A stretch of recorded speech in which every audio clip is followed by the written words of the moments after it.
I laid my pattern down on the fabric and cut my fabric out, and now I'm ready to cover my tip with the fabric.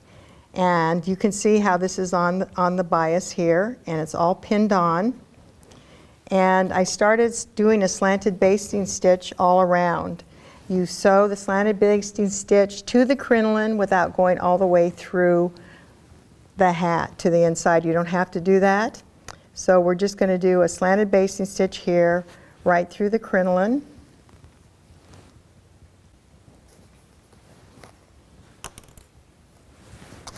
And as you go along, you can take the stitches out, the pins out.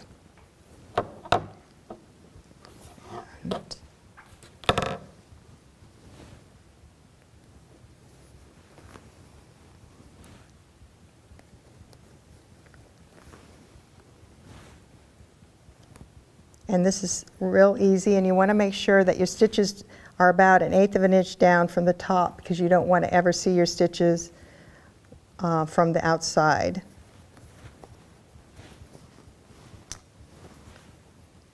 Okay, I've finished that. And as you can see here, I put an interfacing here. This is optional if you'd like to do this. And I put the interfacing here and did a catch stitch right. I butted it right up to the edge of this. So when I put the fabric on here, there won't be any bulge in there. But if you have a real thin fabric, you might not need any interfacing. So that's optional whether you want to do that or not. Alrighty, this part is done.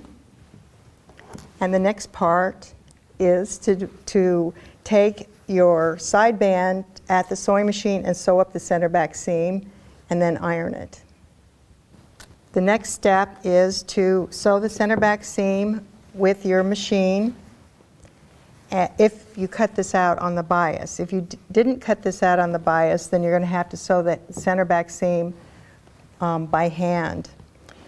When it's on the bias, it's going to slip over this just perfectly. It has a little bit of give.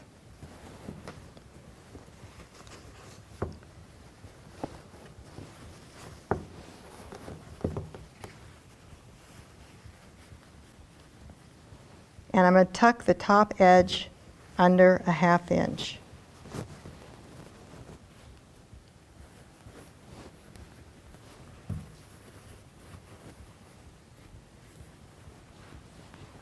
You can see how beautiful that looks.